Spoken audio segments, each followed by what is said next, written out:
Right, so greetings, hello, welcome to the Philosophy Club for, November the 2nd today is, Sunday, November the 2nd, 2025, and the world is having some difficult moments. We're going through some people say it's like a planetary initiation, death and rebirth, however you want to define it. I'm going to talk about this.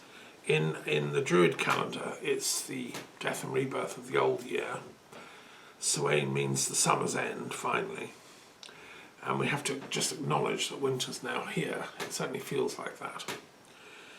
And and it's been a difficult year, obviously. And yesterday was All Saints' Day, and all the saints are commemorated. I'm going to talk about that in a minute. And today is All Souls' Day, November the 2nd. It's quite a nice, period really to celebrate life and accept death, which is very difficult when it comes at you out of the blue to those you love. So what I'm going to start by doing is I just want to stick with a minute on All Saints. Why do we commemorate that, and what do we mean by All Saints? What is a saint? Actually, the word comes from the same word root as sane, someone that is sane. And it's someone that is dedicated to the sacred, to the holy, to truth, and to healing. Sanus in Latin comes from the same root, meaning health. So I actually produced, when I was teaching full-time, I produced this universal calendar of saints and sages, because traditionally, the Christian Church all over the world celebrates All Saints' Day. That was yesterday, November the 1st, by which it means Christian saints. And there's a lot of them. So there's several Christian saints celebrated every day of the year. And this is true in the Anglican, Lutheran, Catholic, Orthodox churches. So they all celebrate all these saints. But when I was teaching, because I specialise in interfaith stuff, I thought, well, why don't we have a book that deals with all the saints of all religions and all philosophies? And there wasn't one. Nobody had written it. So I used to go home from a work week and write the book. And I collated, it's now 1,000 pages. So there's a saint for every day of the year in every faith. It's the first of its kind. Nobody had ever thought of this. So for me, when we celebrate All Saints, I mean literally all saints. Here we celebrate all Buddhist saints, Hindu saints, pagan and Druid saints, Shinto saints, Taoist. In other words, all the ones from the periodic table that we'll be looking at shortly. So I went through the table. I wrote it around about the same time as I was devising this. And I said, well, okay, who are the greatest sages and saints in each of these traditions?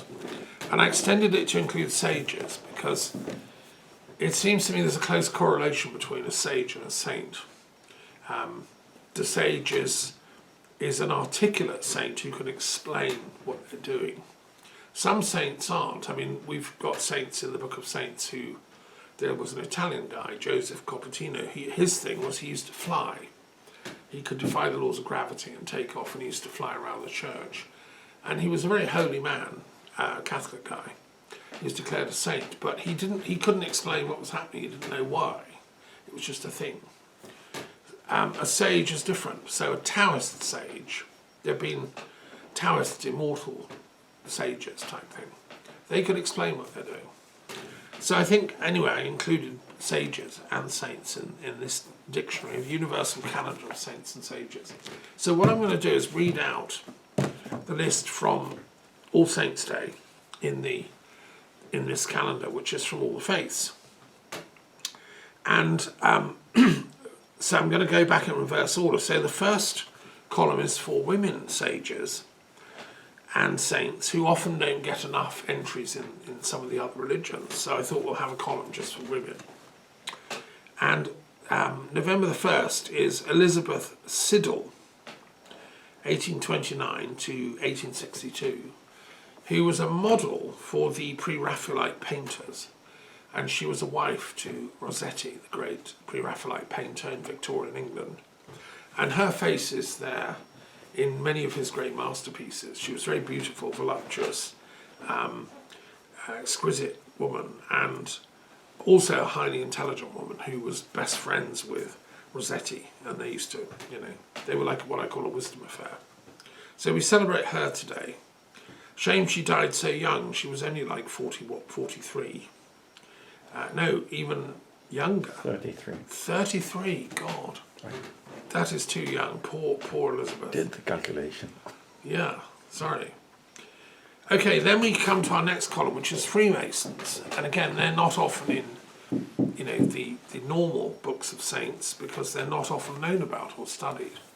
But when I lived in Britain and studied all the world's religions and so on, I put them in the periodic table in this special category called esoteric, along with things like anthroposophy and alchemy and theosophy and stuff. Freemasons, I discovered, are very interesting. And Sophie's grandfather was a senior Freemason from Northumberland, Scotland. And I inherited some of his books. And when I was at the University of London, I studied Freemasonry in great detail. I discovered that the University of London was founded at Freemasons' Hall in London, for instance. And I went along there and used the library. I got friends with the librarian. And, a lot of very important thinkers and writers and philosophers and scientists have been Freemasons, particularly in the last 300 years. So today, who's our Freemasons today is Pierre-Joseph Proudhon, 1809 to 1865, a French philosopher, journalist, economist, and one of the founders of anarchism as a political philosophy.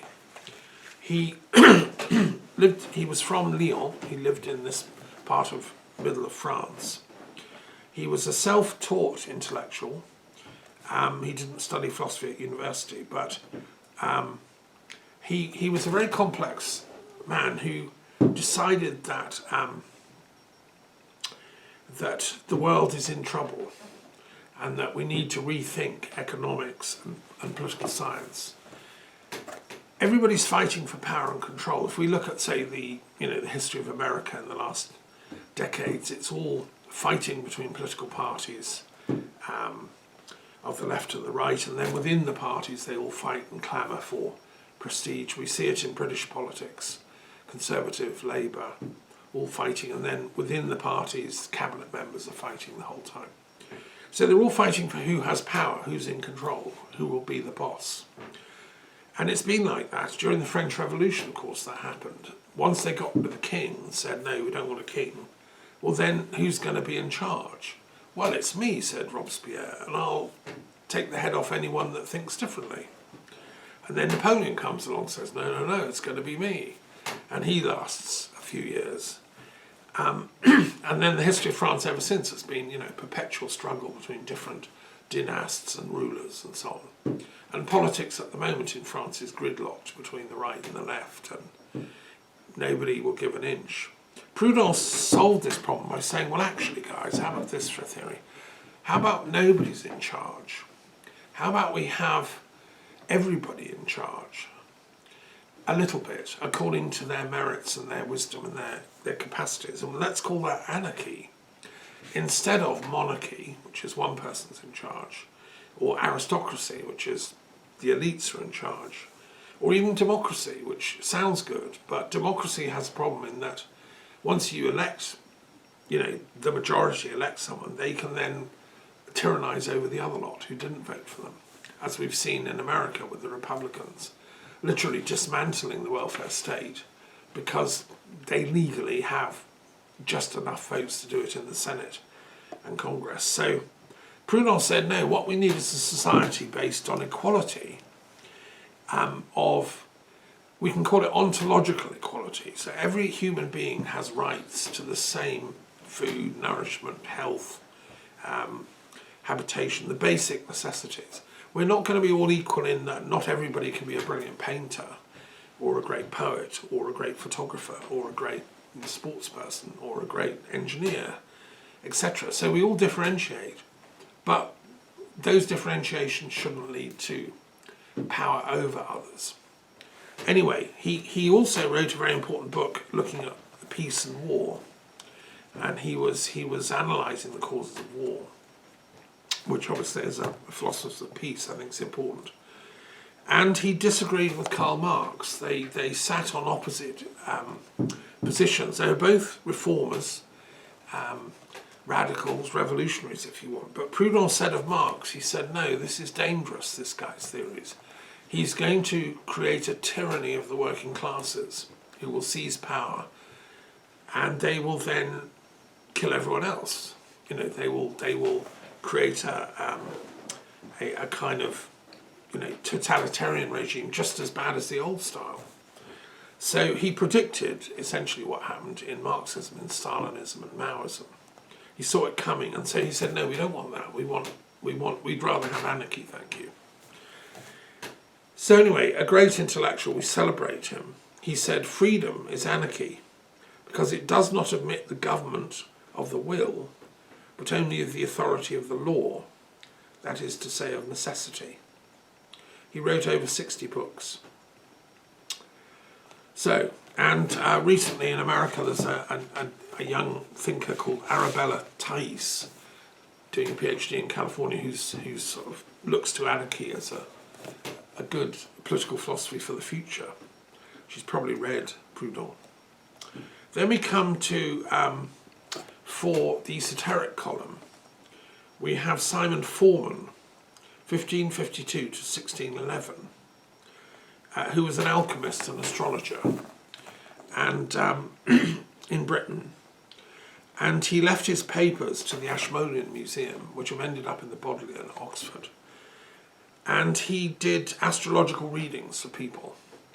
And it's interesting, I'm reading a history of magic at the moment, and the Bodleian Library in Oxford, where I used to teach, has the largest collection of astrological prognostications in any library anywhere in Europe. And Simon Forman contributed to them. Because in those days they used them for all kinds of things, what we call psychological counselling, but also medicine and things. Okay, then we come to our kind of Middle Eastern column, and today we celebrate a great king, Darius, who was the king and emperor of Persia. And he figures importantly in history because he was friendly with his Jewish subjects, having conquered Babylon and now becoming the king of the whole of Mesopotamia, the whole of Persia, and the whole of most of the Middle East, all the way to Turkey and all of that. And he said to the Jewish people, you can go back and rebuild your temple. He gave authority, permission for them to do that. And he's respected and honoured by the Jews to this day. In fact, I noted with some irony that when Trump went to Israel recently and did his peace in the Middle East is breaking out, I'm the best, I've made the best peace ever, it's going to last forever, I'm the best peacemaker in the world. There were signs being held up at the airport saying Trump is Darius. They were looking back to him as Darius, setting free the people of Israel again.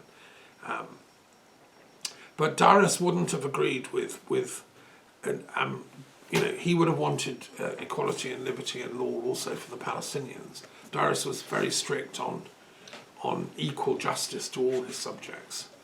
And he's honoured in the Zoroastrian faith because he was a Zoroastrian. So we honour him today as well, yesterday. And then we have for Chinese thought, Du Yu. I'm probably pronouncing that totally wrong, it's probably Du Yu. 735 to 812 AD, a Chinese philosopher and author who wrote the Comprehensive Institutes, and he was a universalist administrator who wrote history in the Tang dynasty, and there were 200 scrolls in his great book, a very, very long book, and you know, it was about the whole history of China and all the laws passed hitherto up until the 8th century. Then we come to our Jewish column, and we celebrate Yehuda the Hasid, who was an early Hasid means someone that is righteous and sticks with the truth. And he was an early sage in Israel. And we come for Islam to Khaja Mir Dad of Delhi, 1721 to 1785, who was an Urdu poet, the language which is now Pakistan. It was the language of the Mughal dynasty. And he studied Rumi, the great Sufi poet from Turkey, so a great intellectual in Indian history. We have a pagan column, so we celebrate on All Saints' Day Apuleius, who lived from 100 to 180 AD. And Apuleius was a very learned man from that classical era. He lived partly in Alexandria, which was like the centre of intellectual work. It had the biggest library in the world. And he wrote some philosophical texts, but he's most famous for his novel, The Golden Ass, it's called. And it's an amazing novel, still worth reading.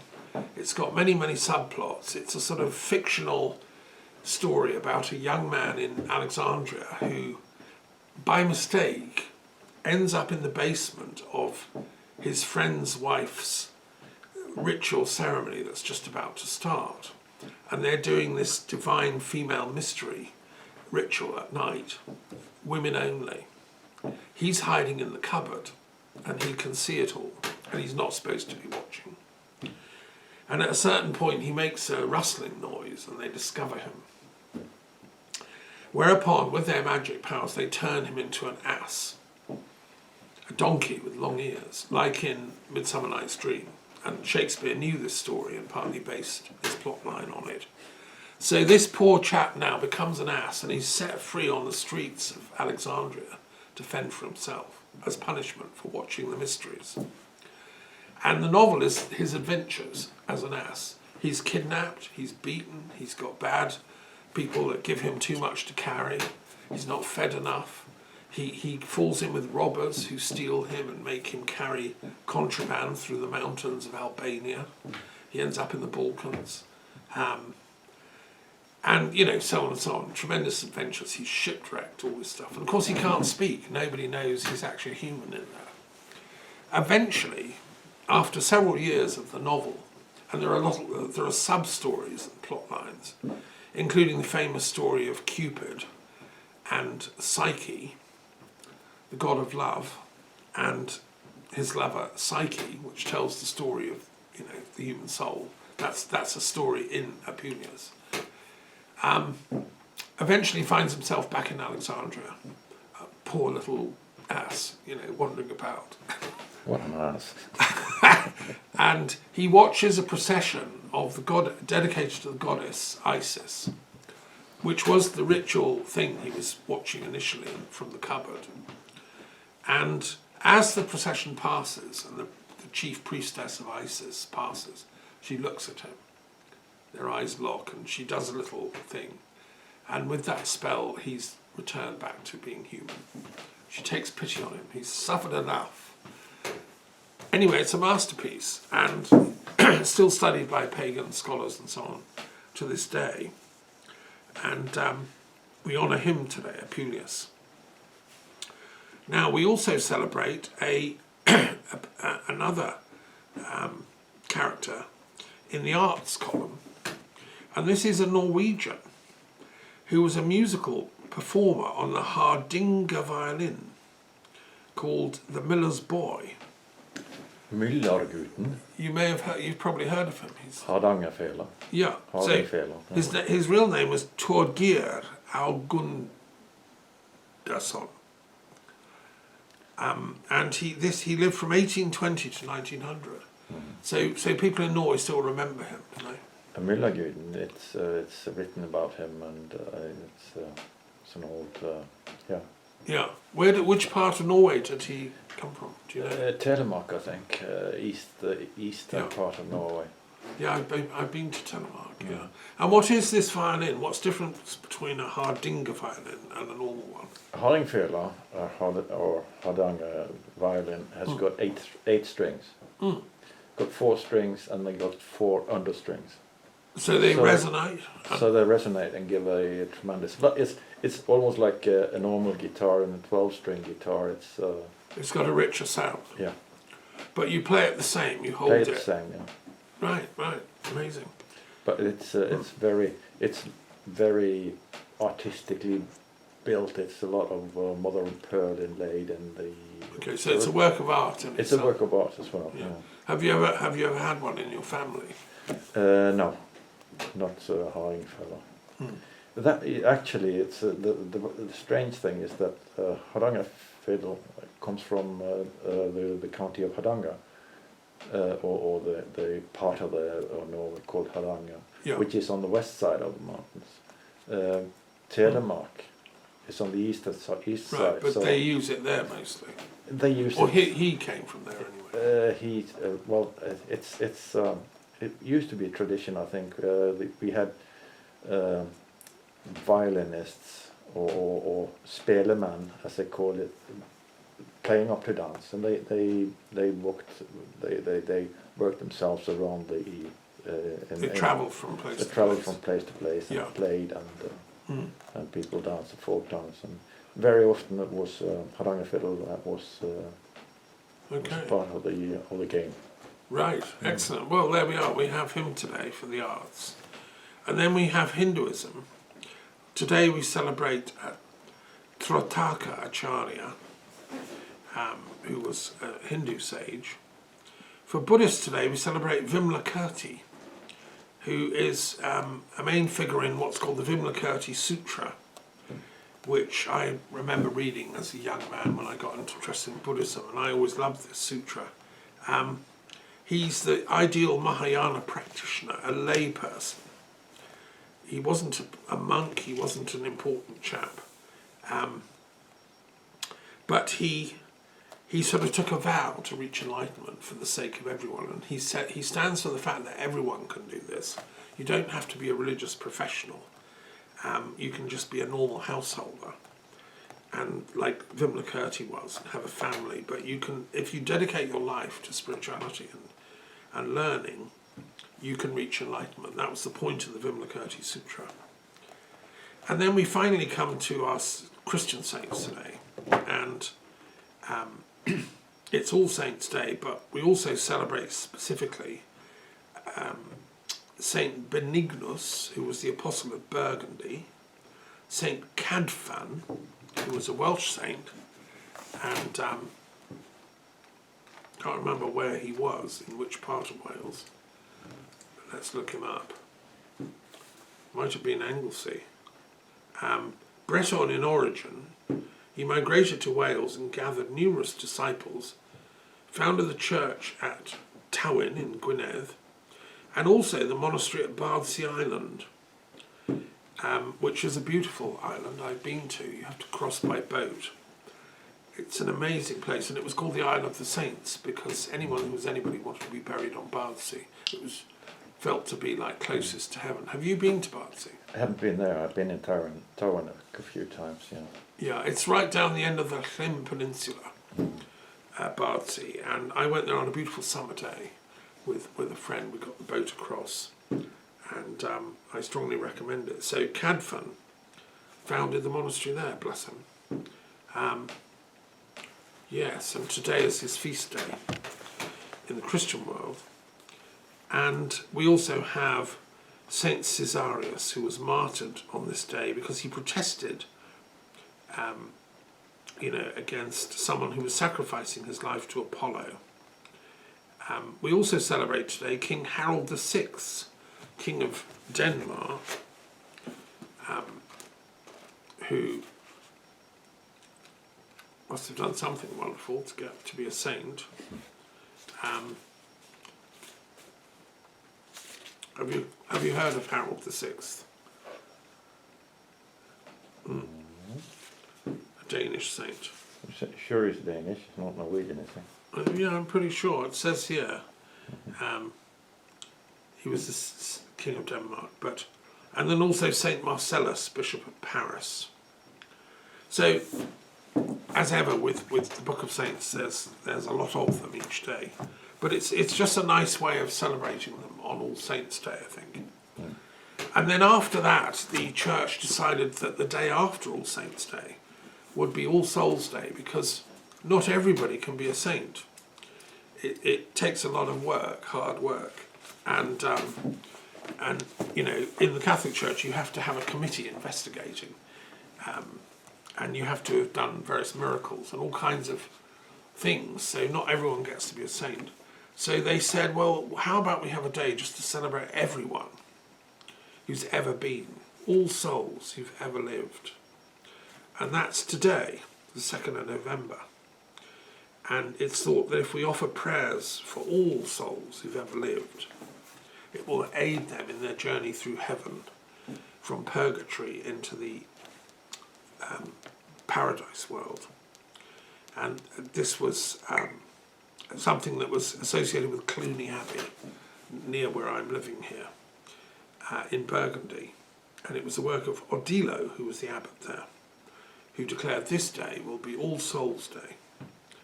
Now, I would of course extend that to not just Christian souls who've died, but all Muslims, all pagans, all Jews, all Freemasons, all Druids, all Zoroastrians, all Taoists. You know, I think we need an eclectic, universal All Souls' Day, and we should honour and respect everyone, regardless of our faiths or lack of, because we're all having a difficult life, as Plato said.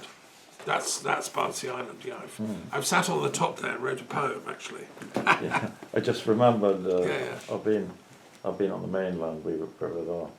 You took a photo of it from the mainland. Yeah. Yeah. No, it's one of the most beautiful places in Wales actually, Bardsey Island.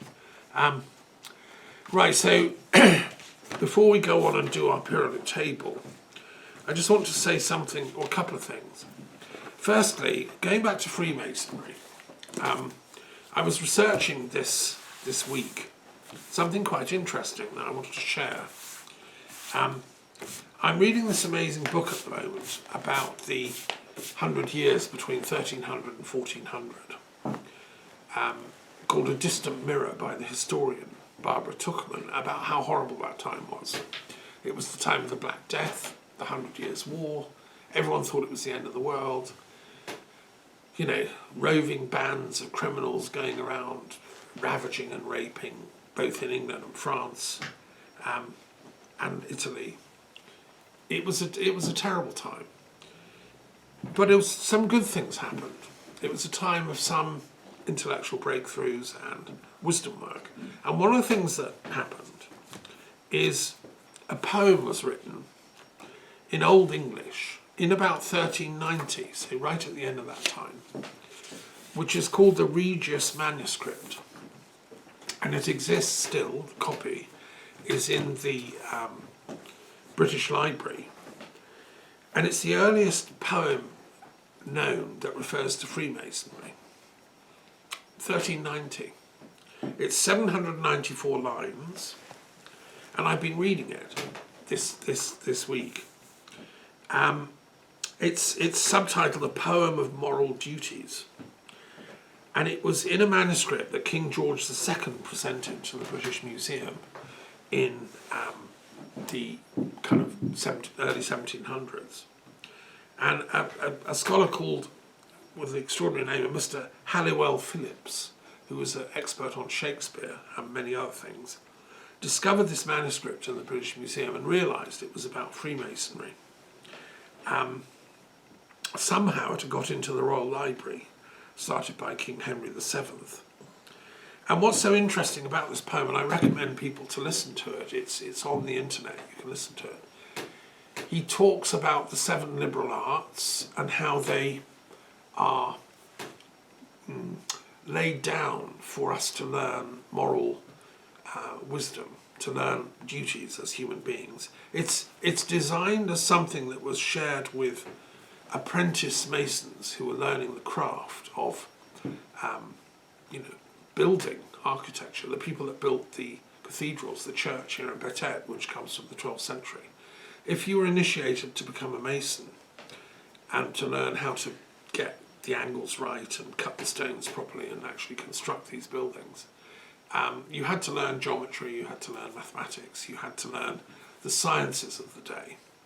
But you also had to learn about the liberal arts, you had to learn about philosophy, about morality. And this poem is that. It's thought that it was designed as a teaching aid for young apprentices. And it's fascinating. I won't quote the whole thing because it's 794 lines, but I do recommend people to read it. And what it shows is that in the chaos of the 14th century, in that breakdown of morality and values that were going on, some people were holding the line. Some people were keeping the link between power and responsibility and goodness and morality. And they did it in the name of the Creator, the universal deity that has created this universe and sustains it. And out of that grew what we now call Freemasonry, who are people from all faiths, and who believe that God is the great architect of the universe. That it doesn't matter which box you're in, we're all in the same boat, as it were, and God is the invisible captain in charge of the ship. So anyway, I recommend the Regius Manuscript. I wanted to share that. It's absolutely fascinating, and I never read the thing before this week. So yes, definitely recommend it. And the other thing I wanted to say, well, I just wanted to say a few words about death, because in the Celtic world, Samhain is the time when the spirits of the dead come back. And it's a time of year when we reflect on those who've died. And we all have lost people that have died. I have lost my daughter this year, absolutely inexplicably, totally unexpectedly. And I know what a horrendous thing it is, this kind of level of grief. And millions of people around the world are having grief as we speak at death. And I just want to say the thing that I find the most difficult about death. You see, my daughter was a beautiful, soulful, caring, loving person. And it's that subjectivity, that soul or selfhood. When that goes, when that's snuffed out, and you see a cold corpse in front of you, you think, well, where's Sophie gone? Where's that person I loved gone? The person I used to talk to and joke with, and for 38 years we were best friends. I helped bring her up. I helped her to read and write, to speak. And I think it's that wiping out of that subjective essence, which we all are, that I find the most difficult. So I've been thinking a lot about that. Now, if you multiply that by 100,000 in Gaza alone, there's 100,000 grieving families lamenting and mourning the loss of their loved ones. And many of them are children. Some were babies, just blown to smithereens. It's an incalculable degree of suffering and grief that's going on. And I think and then of course it's happening in Ukraine, it's happening in Russia because they're losing people, it's happening in Sudan, which has got horrors going on, it's been happening in Yemen, Trump seems to want to start it happening in the Caribbean Sea, Venezuela. I mean, wherever you look,